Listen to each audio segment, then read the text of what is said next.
relief? Is it concerning? Is it a bit of both? Concerning, is that right? Just 3 shots on goal, didn't seem to have the same, I don't know, spark on offense like last week, I guess. Yeah, but you always need 2 teams to try to play football, and we had only 1 team who tried to win a game, and so and that's hard, you know, international football, and also here, you know, when teams play like this, you know, you have to have a fantastic day. Even, you know, the big teams in Europe have problems with this kind of system. If they park 2 buses in front of their own goal, and so. You already saw that the second half was much better because we could say a little bit more. Okay, this is maybe you have to maybe 2 meters to the right, making more runs and everything. So the second half was much better. But it's very difficult to play against this kind of system. I played myself against very defensive teams, and it's hard. You have to have a fantastic day and you have to have the luck that, you know, in the beginning we had some bounces in the box of the opponent, and it just fell for the wrong player. And if you score an early goal, they have to come out, and then it's an open game. But now they have still the belief, okay, they're coming for a result for 1 point, and maybe with a little bit of luck for 3 points. And that's why I think this victory tastes very sweet, because I think the team who deserves to win get the 3 points. Sometimes it's not always the case. So sometimes we were in and still are in a difficult position, because we don't want to be in the position where we are right now. But, you know, this helps us, you know, to move forward, and also that we can win this kind of games. And hopefully, you know, the next opponent will play a little bit more open, but if not, we have to adapt to that. We have to, but also we're gonna learn from this game, and the players gonna learn. Okay, maybe what I did in the first half, second half felt much better. I came much better in the play. So this kind of things, you know, when we play against this kind of systems. Yeah, we're gonna learn every week, and so. Again, the most important is 3 points. Of course, we want to entertain the people, but we have not a team that we put like 2 very tall guys and just put the ball, you know, in, and then let's see what's happening. No, we are a team who wants to play football, and you know the spaces were so narrow, and then everything has to fit together, and hopefully in the future we can show that also against this kind of systems. Felipe and Chris. Frank, speaking of that this is a team that wants to play football. Yeah. There was dynamism that was lacking a little bit in the first half. Does this team in your tactical system have a number 10? No, number 10, I think Gonzalo Martinez played like the number 10, and so he was really the number 10, and maybe he was not, you know, his best play, but it doesn't matter. It was his first starting, you know, a lot of times, and so. But you know, he has to get used to it. He has to get used to the surface and everything, and also the style of play of the MLS, of course. So he's our number 10 normally, and you know, we want him a little bit close to Joseph Martinez. You know, they have a good combination, and hopefully in the future we're going to see a lot more of hopefully good combinations with him. Chris and Joe. What was the mood or the mentality of the team in the locker room at halftime, and what was your message to them?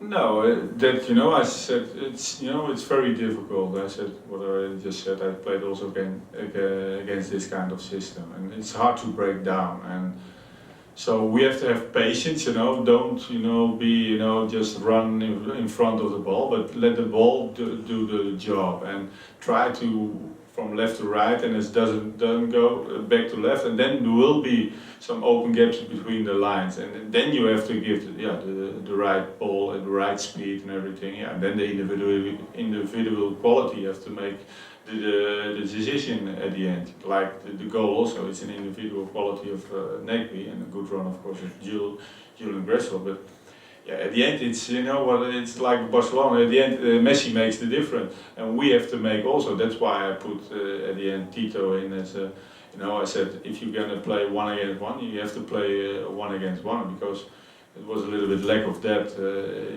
in the first half. So that's why I changed it.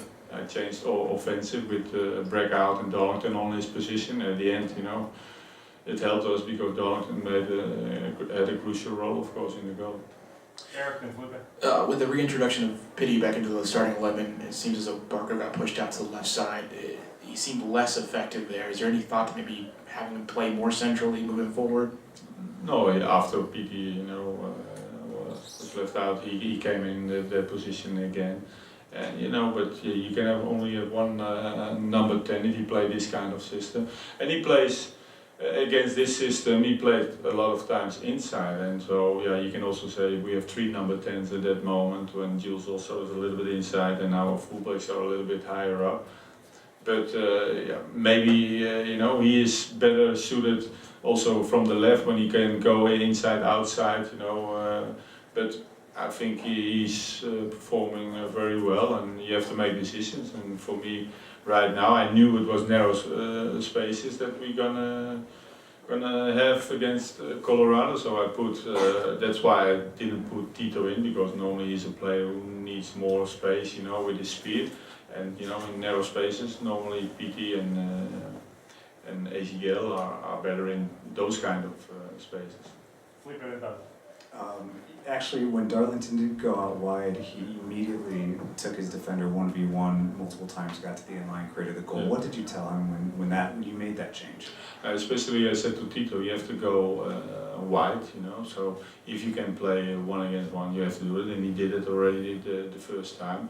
And I said, Darlington, you have to play inside, but as a midfielder, you're not playing left fullback, but you have to make also for your individual action, but especially also create space for Tito that he can come into the 1 against 1. But with the combination, and he has the 1 against 1, and that's what you want to see. And again, those actions make always different in games. It's always you have always one man more in the back, and then you play, and then somebody has to step out, and then it's 1 against 1. And then the individual quality have to make a difference. So if then somebody has to step out and it's 1 against 1, then we have an advantage up front. So that's football. I remember that Guardiola. For us it's very simple. We play from the back. We have always one man more. We have the ball. Somebody comes to me, and I play to the other 3 men. And at the end it comes to Messi, he said, and he makes it different. But we don't have Messi, but we have individual equality, and at the end, when we are in the second or third phase, we have to have somebody with the skills to make an excellent or a fantastic pass. And again, it's difficult against this kind of system because there are so many bodies around. But hopefully, we're gonna do it better next time. But still, I'm very proud with the energy. I already told them, and the discipline. And tried not to speed it up every time, because then you get what they want, and then we have sometimes 8 men in front of the ball, and then they're gonna we get punished with the counter attack. And after the goal, we dropped a little bit back because we spoiled a lot of energy. And but again, I'm very happy with the victory and also very proud of the team. Doug. The spotlight is on Pity for a number of reasons right now. And you mentioned just a few minutes ago some things that he needs to adjust to. What's the most important thing that you need to see from him, just in terms of development or just within the team, to kind of maybe get him going a little bit? No, but I think he has to get stronger, physically stronger, and then he can deal with that. Also, the other thing that I just mentioned. So I think if he gets physical at his 100%, because he's still, in my point of view, not 100%, and if he comes to that, and that's why I let him play like 66 minutes, and he will come there, and it takes time. But I'm convinced if he get to 100%, we're gonna have a lot of fun with him. Thank you, last one. Well, just a follow-up to that. I guess something that supporters asking about, and you hear the players and the managers say in the past, once you get to the season, no one is 100%. So can he get to 100% while he's playing? Is it just a matter of endurance? Is that what you mean by 100%? Yes, you know, he didn't play almost, he already started later in the preseason. Then he had an injury, of course, so he's not still 100%.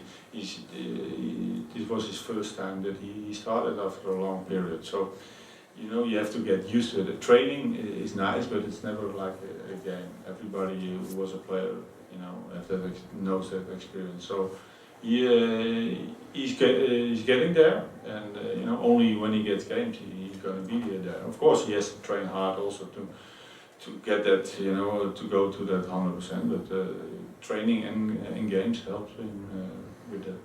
Thanks. Switch over to Spanish.